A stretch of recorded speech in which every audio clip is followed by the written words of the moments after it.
Boa noite, queridos irmãos. Tudo bem com vocês?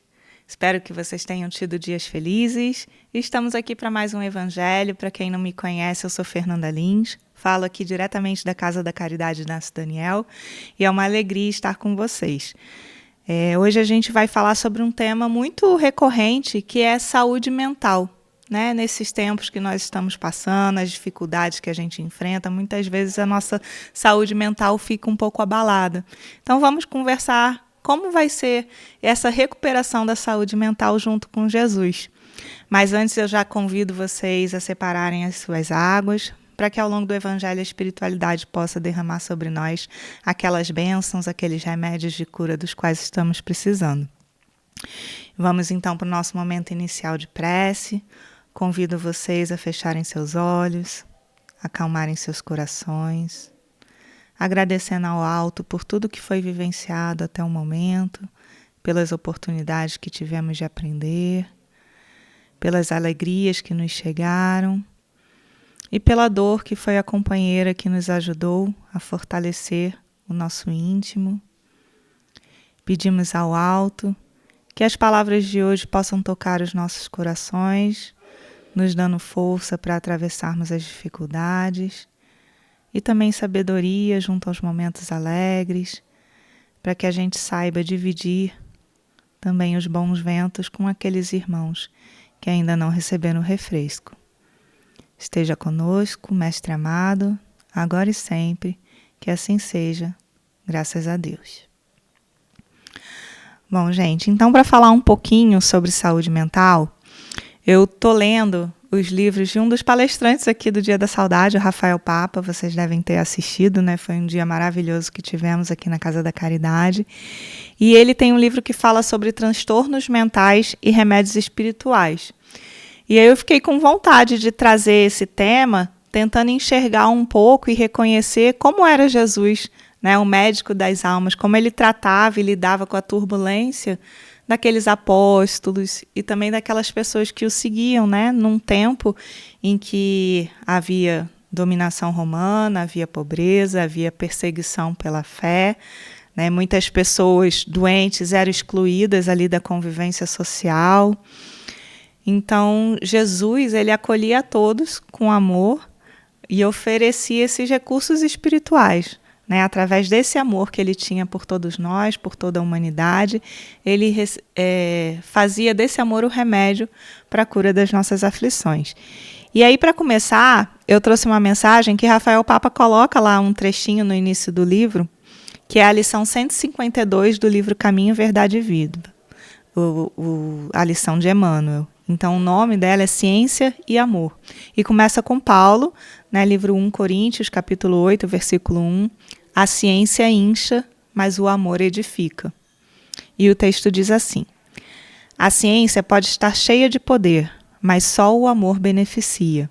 A ciência, em todas as épocas, conseguiu inúmeras expressões evolutivas. Vemo-la no mundo exibindo realizações que pareciam quase inatingíveis. Máquinas enormes cruzam os ares e o fundo dos oceanos.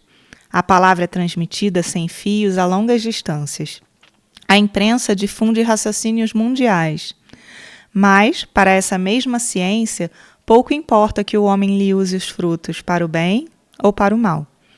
Não compreende o desinteresse nem as finalidades santas. O amor, porém, aproxima-se de seus labores e retifica-os, conferindo-lhe a consciência do bem. Ensina que cada máquina deve servir como utilidade divina no caminho dos homens para Deus, que somente se deveria transmitir a palavra edificante como dádiva do Altíssimo, que apenas seria justa a publicação dos raciocínios elevados para o esforço redentor das criaturas. Se a ciência descobre explosivos, esclarece o amor quanto à utilização deles na abertura de estradas que liguem os povos. Se a primeira confecciona um livro, ensina o segundo como gravar a verdade consoladora. A ciência pode concretizar muitas obras úteis, mas só o amor institui as obras mais altas. Não duvidamos de que a primeira, bem interpretada, possa dotar o homem de um coração corajoso. Entretanto, somente o segundo pode dar um coração iluminado. O mundo permanece em obscuridade e sofrimento porque a ciência foi assalariada pelo ódio, que aniquila e perverte, e só alcançará o porto de segurança quando se render plenamente ao amor de Jesus Cristo. Então vejam que na mensagem Emmanuel sempre nos diz que ainda que a gente se desvie através da nossa inteligência, né, através do nosso conhecimento da ciência, o amor vem e nos resgata. Basta que a gente esteja com o coração aberto para esse resgate. Então eu resumiria esse texto numa frase que é dele mesmo, que diz assim: a ciência bem interpretada pode dotar o homem de um coração corajoso. Entretanto, somente o amor pode dar a ele um coração iluminado. E o amor é justamente esse remédio, então, do qual nós vamos falar hoje. O remédio que Jesus ofertava para todas as nossas dores e oferta até o momento para curar os nossos corações. E a gente sabe que a gente vive num tempo muito difícil, né, gente? Um tempo cheio de desafios. Muitas vezes as dificuldades, as angústias tiram o nosso equilíbrio. É normal, né? Muitas vezes a ansiedade, a depressão, o esgotamento físico e mental pelo qual a gente passa, os lutos múltiplos, né? As perdas que a gente vai vivenciando ao longo da vida, os conflitos de relacionamento, porque nem tudo são rosas, né? Às vezes a gente tem dificuldade com algumas pessoas e todas essas dificuldades elas têm atravessado os lares, né? Têm atravessado o nosso lar, o nosso ambiente de trabalho, e às vezes a gente simplesmente não sabe como lidar com essas situações difíceis.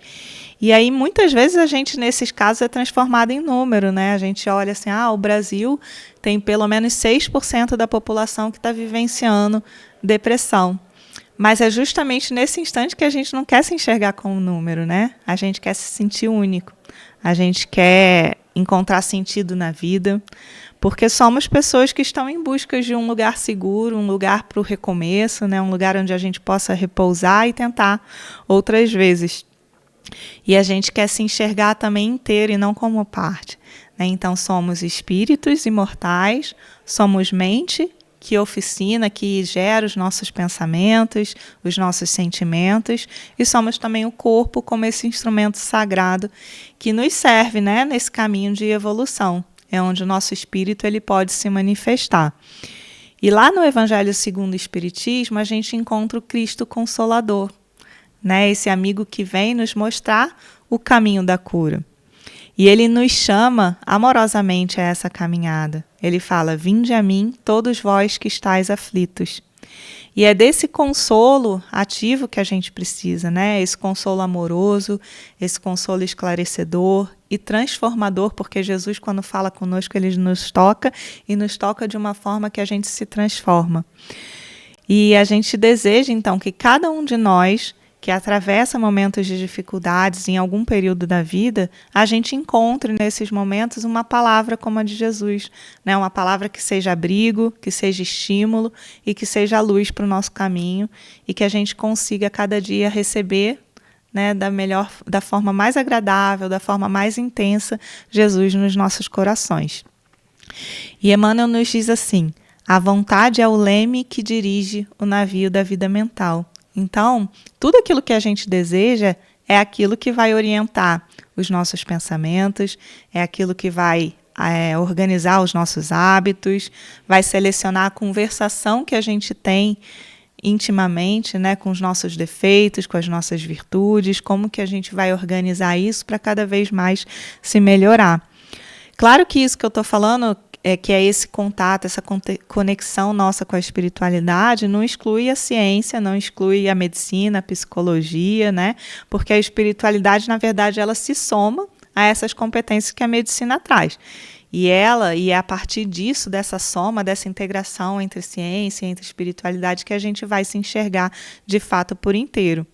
Então, enquanto a medicina ela vai cuidar da nossa parte física, a educação espiritual ela vai treinar o nosso olhar, como a gente vai enxergar as dificuldades, né? Como que a gente vai lidar com a dor?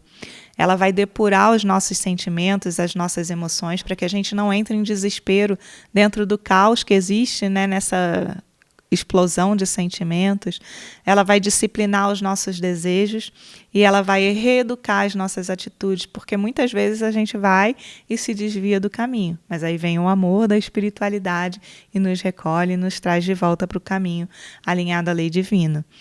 E aí essa reflexão sobre o poder do pensamento, o poder das nossas vontades, dos nossos desejos, é importante porque ela vai modulando também a nossa fisiologia, né?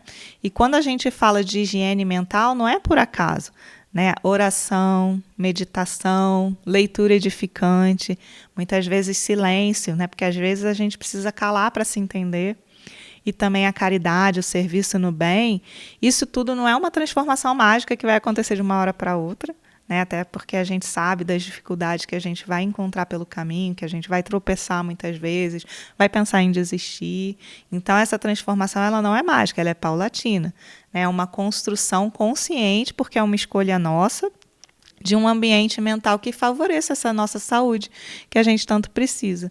Então, é preciso que a gente equilibre a terapia que a gente encontra na Terra, né, junto aos profissionais de saúde, com a terapia do Evangelho, a terapia do amor, né, e que a gente una isso sempre com respeito e com responsabilidade. A gente sabe, nós que estudamos a doutrina espírita, que o passado, né, ou seja, muitas experiências que a gente já teve ao longo das nossas reencarnações, ele pode explicar algumas tendências que a gente tem na vida atual, né, na experiência atual. Então, é importante a gente reconhecer que muitas das coisas, das dificuldades, dos sentimentos que a gente vivencia hoje, eles vêm, né, de uma caminhada que já começou, já faz um tempo. Mas é no agora que a gente pode mudar. Né? O nosso presente, ele é o Senhor das mudanças, ele é o tempo da oportunidade, e o futuro é a escolha que a gente faz no agora. Né? A gente constrói o nosso futuro hoje. E as vivências do passado, muitas vezes elas ficam ali amarradinhas no nosso campo energético, né? E aí acabam gerando na nossa vida culpa, algumas fobias, alguns medos, alguns padrões de defesa da gente já se afastar de determinadas pessoas por algum gatilho que tem na nossa mente. E até mesmo por aproximações, né, que ainda se encontram na nossa psicosfera. Então, essas vinculações espirituais que muitas vezes trazem um pouco de desequilíbrio. Mas aí Emmanuel nos lembra também que a mente é como um espelho vivo. Refletirá a luz que cultivamos ou a sombra que insistimos em manter.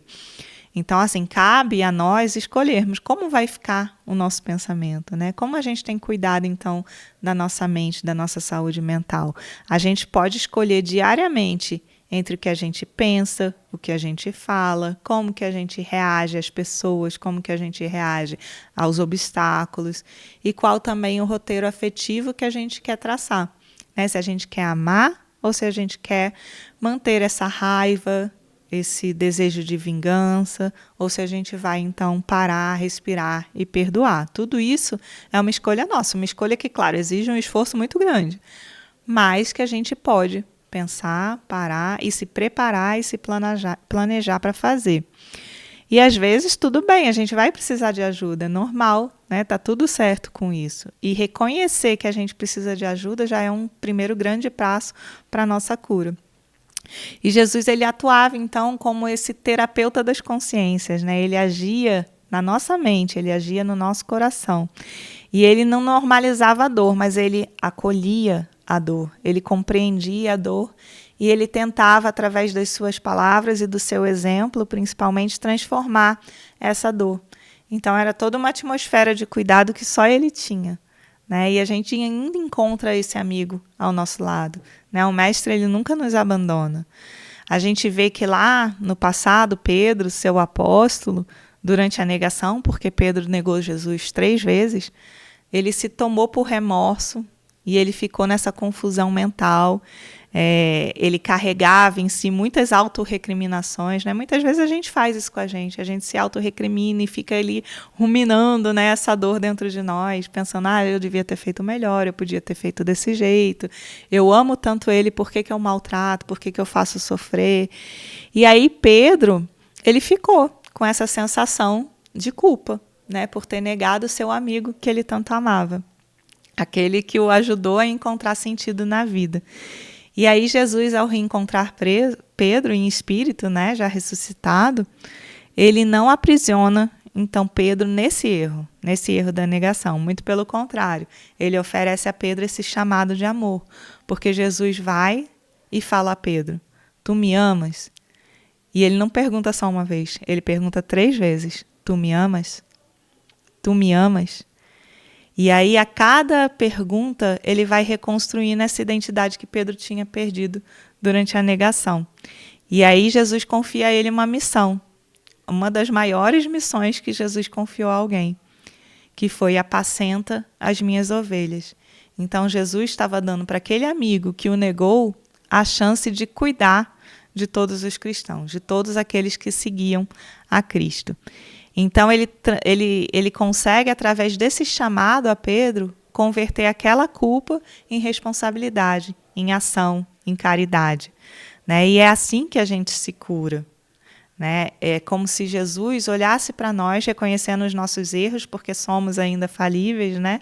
A gente está aprendendo, está tropeçando, está caminhando, mas Jesus olha para os nossos erros e nos ensina a reconhecê-los. Reconhece o seu erro, repara quando for possível. A gente tem a chance de reparar nossos erros diariamente e volta a caminhar, né? Porque o nosso amor, ele não pode ser menor do que a queda.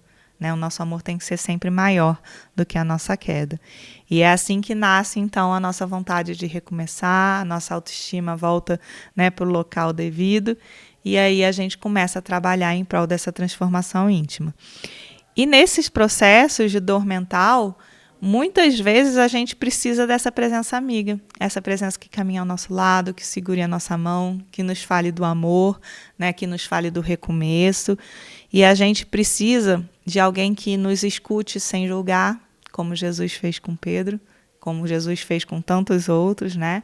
De clarear sem impor sobre nós as suas ideias, porque muitas vezes a gente não quer ideias novas, a gente só quer um abraço, né? E esse abraço, ele vem através da escuta, através da oração, porque a oração nos conecta com o nosso Pai maior. E a presença de Cristo, ela cura por etapas. Primeiro é essa presença amiga ao nosso lado, nos dando a mão, reconhecendo que somos falíveis, mas aceitando as nossas falhas e nos mostrando onde a gente pode melhorar. É a escuta, é o esclarecimento que nos orienta, que nos mostra caminhos. É a oração, que nos faz reconectar com Deus quando a gente se desvia, e é a reforma, porque é o trabalho também, a gente precisa de esforço para que a gente possa então se recompor. E se a gente pensar lá no caso também da mulher hemorrágica, né, a gente sabe que por muitos anos ela ficou excluída da sociedade, né, com aquele preconceito, então ela ficou escanteada da convivência social, e aí ela encontra em Jesus não apenas a cura da sua doença física, né, aquele sangue que jorrava, né, demonstrando todo aquele sofrimento, mas encontra também a dignidade, porque Jesus olha para ela e a chama de filha.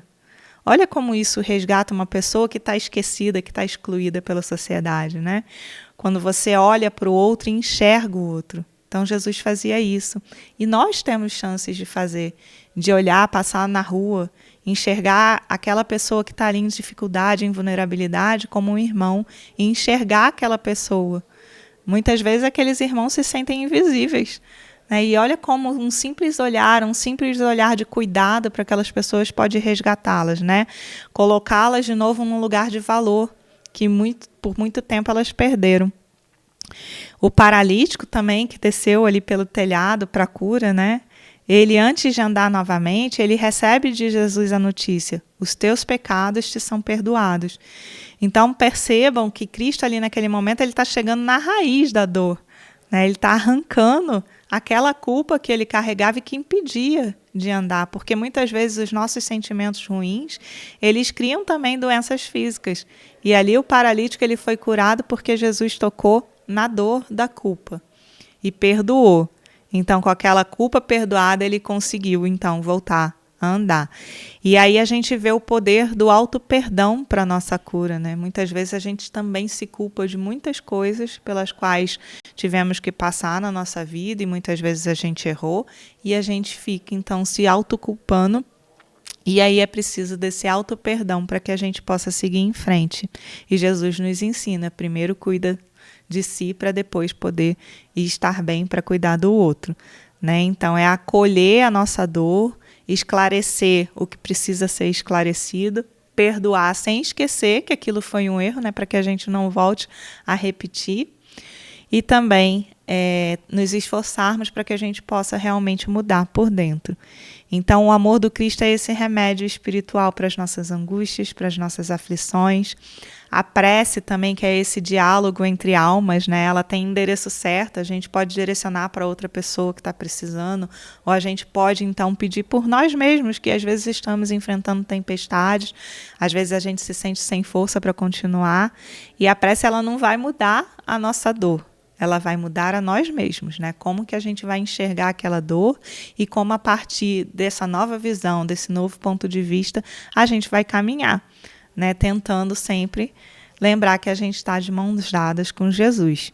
E a caridade, né, gente? O serviço ao bem. Bem-aventurados os misericordiosos, já dizia Jesus.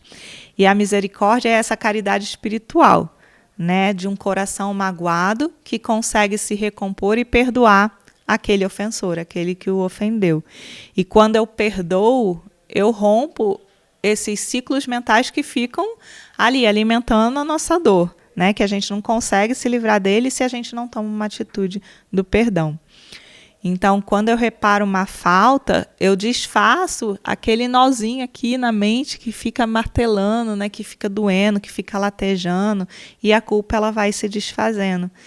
E a caridade, ao mesmo tempo, ela descentraliza o ego, né? A gente sai um pouquinho de nós, de pensar em si, e abre espaço para a alegria de fazer o bem para o outro, que claramente vai fazer bem para a gente também. Então, é um exercício simples, mas que exige também o nosso esforço, né? Mas se a gente pensar num gesto semanal de caridade, por exemplo, um alimento que a gente partilha, uma escuta para aquela pessoa que está precisando desabafar, uma mensagem amiga, né, para uma pessoa que está passando por solidão, um pedido de desculpas, que muitas vezes a gente tem dificuldade de se desculpar dos nossos erros, né? Esse único pedido de desculpa ele vai conseguir libertar esses dois corações que se aprisionam ali naquele sentimento de dor. Então, cada um desses pequenos gestos acaba limpando o nosso ambiente, acaba limpando a nossa casa mental e permitindo que a gente caminhe, então, sem esse sofrimento que nos martela aqui a cabeça, né, diariamente. E Kardec nos coloca assim a máxima, que é o conhece-te a ti mesmo. Ou seja, a gente precisa se conhecer, a gente precisa saber as nossas limitações, as nossas dificuldades, as nossas virtudes, para que a gente possa caminhar melhor. E aí ele nos propõe esse exame de consciência diário, né? Que a gente consiga planejar uma correção no que a gente falha todo dia, que a gente consiga diariamente pensar, não, hoje eu vou me dedicar a isso e vou tentar ser melhor. Então, pode ser uma gentileza no trânsito, isso eu tenho feito, viu, gente? Gentileza no trânsito, porque para mim é complicado.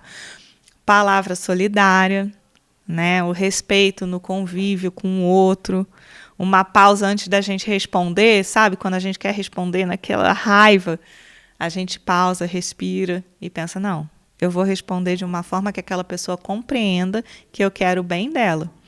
E aí as coisas vão melhorando. Então, são esses pequenos ajustes que a gente vai fazer no dia a dia que vão diminuir essas nossas cargas de conflitos diários que só fazem mal a nós mesmos. Então, se a gente olhar para o exemplo de Pedro, né, ele errou, ele se culpou pelo tropeço dele, a gente tem que pensar também que Jesus está sempre disposto a nos fazer aquela pergunta: tu me amas? Então, a gente erra, Jesus percebe, Jesus reconhece o nosso erro, acolhe o nosso erro, acolhe a nossa dor e nos pergunta, como se fosse um recomeço: tu me amas? Então vem, né? Recomeça, porque é a nossa chance de recomeçar.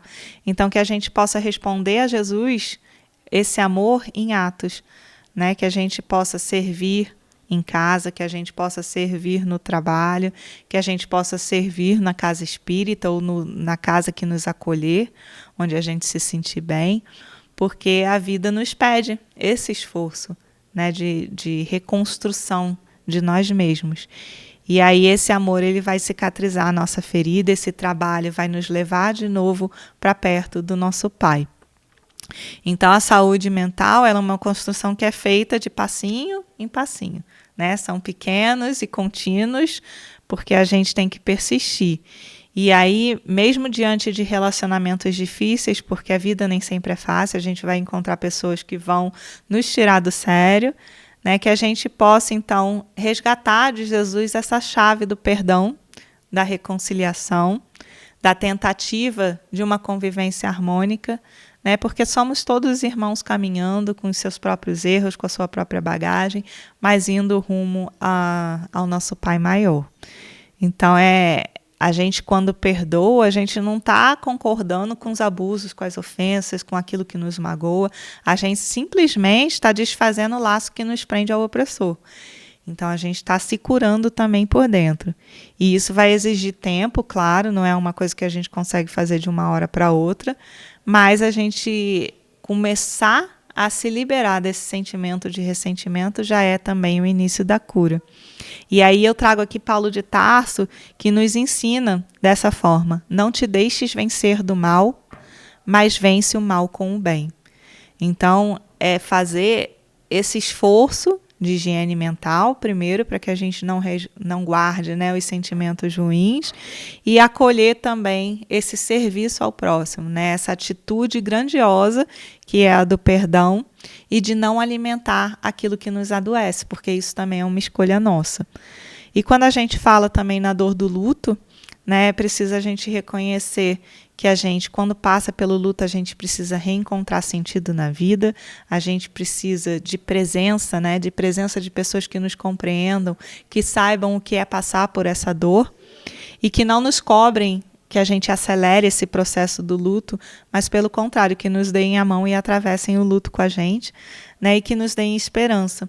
E a doutrina espírita ela nos traz essa esperança da imortalidade da alma, da comunhão, né, quando a gente se encontra, então, no plano espiritual, e também desse intercâmbio entre os dois planos. E a doutrina ela não nega a dor da separação, porque isso é algo que a gente vai vivenciar. A gente vai querer abraçar, a gente vai querer pegar, a gente vai querer escutar, a gente vai querer, né, ter esse diálogo amoroso que a gente tinha com aqueles seres amados que conviviam com a gente, e a gente não vai poder mais ter temporariamente. Então a gente vai passar por esse rompimento, né, por essa desconexão e por essa dor da ausência. Mas a gente tem também remedinhos que nos são colocados, como a oração por essa pessoa amada que partiu, que vai nos conectar com ela e vai lançar também bênção sobre ela e sobre nós mesmos, sobre a nossa dor. A gente tem que cultivar as memórias que nos fizeram felizes, né, durante o momento que essa pessoa vivenciou aqui na Terra ao nosso lado.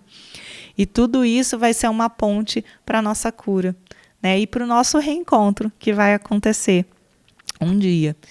É claro que é como a Mayra fala, a gente tem que chorar, né? Ninguém pode falar assim, para de chorar, para de sofrer. Não é assim que funciona, né? A gente passa pelo luto e a gente passa com choro, a gente passa com sofrimento, mas a gente tem que tentar cada vez mais se conscientizar de que isso é temporário e que a gente não seja acometido por esse desespero, porque o desespero ele não vai nos trazer a cura, ele vai nos trazer dificuldades a mais, né? Então, Cristo Consolador está ao nosso lado, nos dando as mãos, e ele não vai nos abandonar. E aí, a gente então termina agora um pouco sobre esse tema, saúde mental, com essa presença amiga de Cristo nos nossos corações, sabendo que Ele é o nosso amigo que vai estar ao nosso lado, nos ajudando a superar todas as dores. Nenhuma dor é insuperável, né? Todas as dores, elas têm, claro que com o seu tempo, né, as gotinhas de consolo que vão chegando do alto, que vão nos fazendo acalmar o coração, perceber a sorte que nós tivemos de passar e de viver momentos felizes. E agora, a nosso lado de tentar seguir em frente e de tentar caminhar, construindo até em pensamento por eles, tudo aquilo que a gente já é capaz de construir. Então, eu trouxe aqui uma prece, eu queria dizer para vocês que muitas pessoas chegam e falam que têm dificuldade de fazer prece, né? E eu sei como é isso, eu também já tive ao longo da minha vida algumas dificuldades, principalmente quando você está em aula, né, no centro espírita, que o professor fala assim, quem quer fazer a prece? E aí todo mundo abaixa a cabeça e fala, ai meu Deus, eu não quero, eu não sei, eu tenho pânico de fazer coisas em público, né? E as pessoas acabam perdendo essa oportunidade de se conectar verdadeiramente com Deus. Então, se você tem essa vergonha, essa timidez de falar em público, você não precisa falar a sua prece alto, você pode fazer em silêncio, como se fosse uma conversa com Deus, mas quando você tiver que fazer isso em público, você pode anotar algumas palavras e pode ler, porque isso vem do seu coração e isso não tira esse poder de conexão só porque você anotou as suas palavrinhas. Então, eu trouxe uma prece anotada hoje, para que a gente possa, então, fechar esse evangelho com muito amor e com a certeza de que Jesus não nos abandona. Então, vamos fechar os nossos olhos, conectar os nossos corações com esse irmão maior que nos acompanha durante a caminhada e com esse Pai que é todo amor que nos acolhe e dizer assim, Senhor Jesus, médico das almas, fica conosco. Em meias inquietações, dá-nos serenidade diante dos limites, concede-nos humildade nos recomeços, inspira-nos coragem. Ilumina nossa mente para que a vontade se alinhe ao bem e eduque o nosso sentimento para que a caridade aqueça o que a dor resfriou. Abençoa os lares em conflito, os corações que sofrem em silêncio, os que lutam com a ansiedade, com a tristeza e com a culpa. Ampara os profissionais de saúde, dá-lhes sabedoria e ternura, e que a tua paz pacifique as nossas memórias, cure as culpas inúteis e transforme a dor em propósito. Envia-nos hoje um gesto de amor discreto que ilumine alguém, sem barulho, ilumine também a nossa casa íntima. Fica conosco, agora e sempre, que assim seja, graças a Deus. Então, que vocês tenham uma semana com essa presença amiga de Jesus, acalmando as suas dores, as angústias, as aflições e com essa certeza de que a gente nunca está sozinho. Um beijo e a gente se vê no próximo Evangelho.